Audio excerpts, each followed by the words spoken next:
Assalamualaikum warahmatullahi wabarakatuh. Perkenalkan, nama saya Dede Rahmadani, NPM B2A0190009. Baiklah, saya akan mempresentasikan hasil makalah yang saya bikin beberapa hari yang lalu mengenai analisis Undang-Undang Nomor 2 Tahun 2012 tentang pengadaan tanah bagi pembangunan untuk kepentingan umum terhadap lahirnya Undang-Undang Nomor 11 Tahun 2020 tentang Cipta Kerja.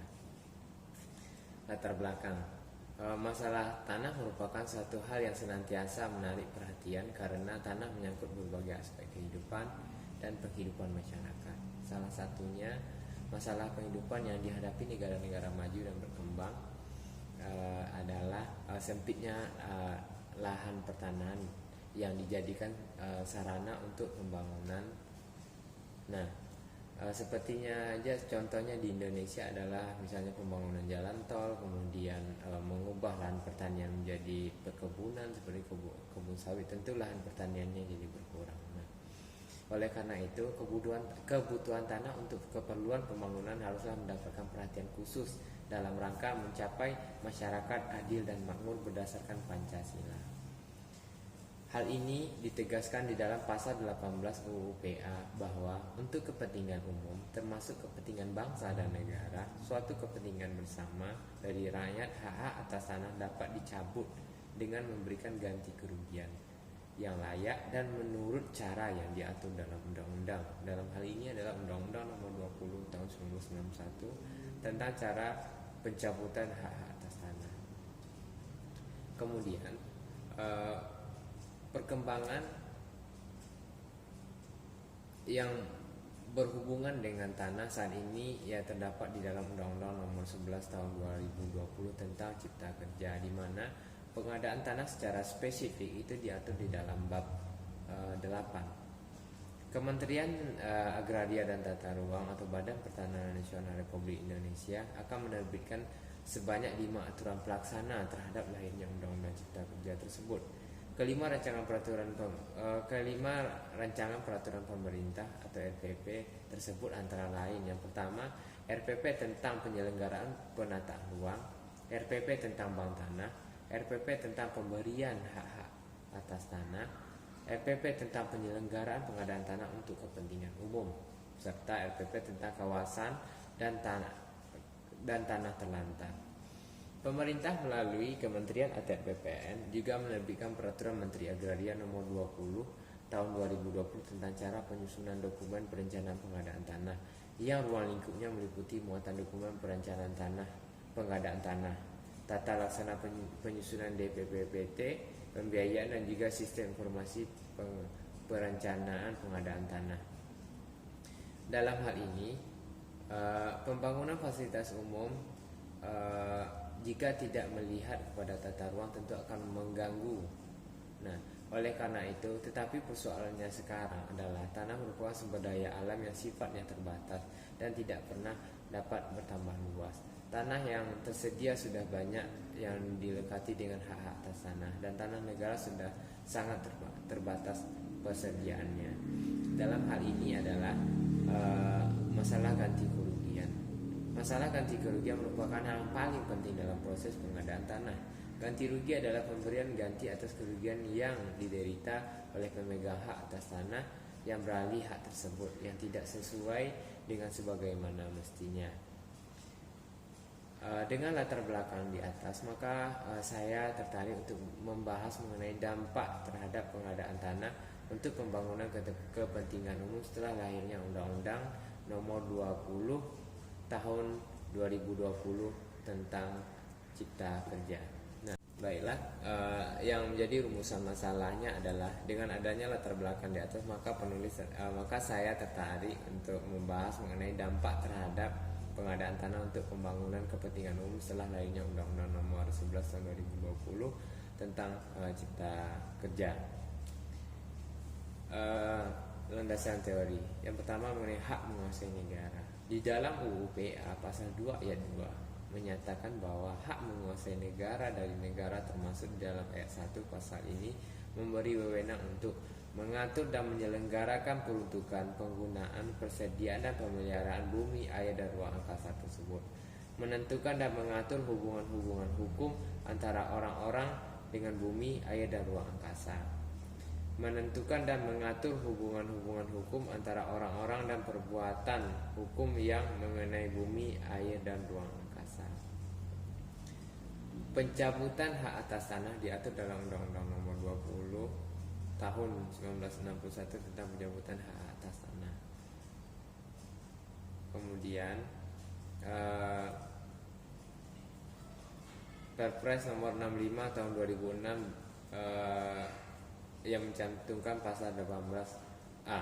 Pasal 18A menentukan apabila yang berhak atas tanah atau benda-benda yang ada di atasnya yang haknya dicabut tidak bersedia menerima ganti rugi sebagaimana yang ditetapkan karena dianggap jumlahnya kurang layak, maka yang bersangkutan dapat meminta banding kepada pengadilan tinggi agar menetapkan ganti kerugian sesuai dengan Undang-Undang Nomor 20 Tahun 1961. Selanjutnya adalah pengertian kepentingan umum. Di dalam Undang-Undang Pokok Agraria itu sendiri melalui pasal 16 memberikan landasan hukum bagi pengambilan tanah hak ini dengan menentukan untuk kepentingan umum termasuk kepentingan bangsa, negara serta kepentingan bersama dari rakyat. Hak-hak atas tanah dapat dicabut dengan memberikan ganti kerugian yang layak menurut cara yang diatur di dalam undang-undang. Kemudian selanjutnya, menurut undang-undang ini, kegiatan kepentingan umum tidak hanya terbatas pada kegiatan yang dilakukan pemerintah, tetapi juga oleh swasta, asal usaha itu benar-benar untuk kepentingan umum. Bagaimanakah akibat dari pengadaan tanah untuk kepentingan umum terhadap petani yang kehilangan tanahnya yang harus berubah menjadi non petani atau buruh pabrik, bahkan penarik becak? Apakah tidak atau sengaja mengabaikan kalkulasi kerugian akibat pengadaan tanah terhadap perubahan tata guna lahan yang semula sawah beririgasi teknis yang dahulu dibiayai dengan hutang luar negeri menjadi peruntukan lain, misalnya pembuatan bendungan, pengairan, prasarana, jaringan transportasi darat, dan yang lain-lain. Nah, di sini saya membandingkan antara Undang-Undang Nomor 2 Tahun 2020 dengan Undang-Undang Cipta Kerja. Di sini saya melihat ada perbedaan yang sangat signifikan dari pasal-pasal yang dicabut oleh Undang-Undang Cipta Kerja itu sendiri. Di antaranya dalam Undang-Undang Cipta Kerja itu pengadaan tanah untuk kepentingan umum diatur di dalam pasal 122 dan 123. Nah, pasal-pasal yang dirubah atau dicabut oleh Undang-Undang Cipta Kerja adalah pasal 8, pasal 10, pasal 14, pasal 19, ada penambahan pasal 19A, pasal 19B, dan pasal 19C. Kemudian pasal 24, pasal 28, pasal 34, pasal 36, dan pasal 40, serta pasal 42 dan pasal 46. Nah, di Undang-Undang Nomor 2 Tahun 2012 pasal 8 yang berbunyi adalah pihak yang berhak dan pihak yang menguasai objek pengadaan tanah untuk kepentingan umum wajib mematuhi ketentuan peraturan perundang-undangan ini. Kemudian di dalam Undang-Undang Cipta Kerja ada penambahan ayat 4, perubahan objek pengadaan tanah yang masuk ke dalam kawasan hutan sebagaimana yang dimaksud pada ayat 2, khususnya untuk proyek prioritas pemerintah pusat dilakukan melalui mekanisme pelepasan kawasan hutan. Dalam hal pengadaan tanah dilakukan oleh instansi atau pelepasan kawasan hutan atau pinjam pakai kawasan hutan dalam hal pengadaan tanah yang dilakukan oleh swasta. Nah, di sini jelas bahwa ada ditambah ayat 2 dan 3 dan serta 4 terkait dengan pengadaan tanah untuk seluruh proyek prioritas pemerintah yang ditetapkan melalui peraturan perundang-undangan. Nah, pelepasan kawasan hutan tersebut dilakukan melalui mekanisme perubahan peruntukan atau pelepasan kawasan hutan bukan IPPKH atau izin pinjam pakai kawasan hutan.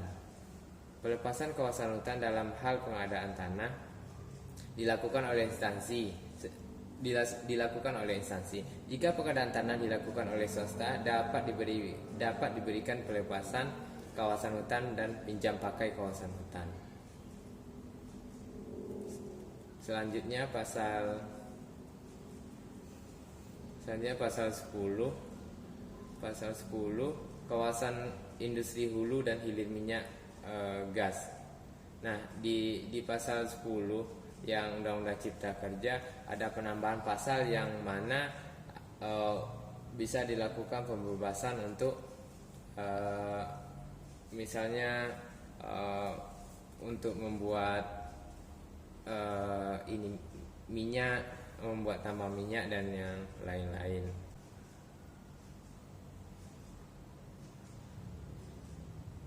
Kemudian pasal 14, instansi yang memerlukan tanah membuat perencanaan pengadaan tanah untuk kepentingan umum menurut ketentuan peraturan perundang-undangan.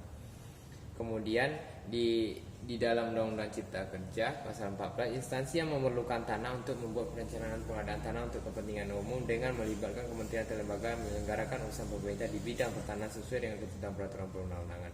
Di sini mempertegas keterlibatan kementerian yang menyelenggarakan urusan pertanahan, namun tidak menunjuk secara tegas BPN sebagai pelaksana.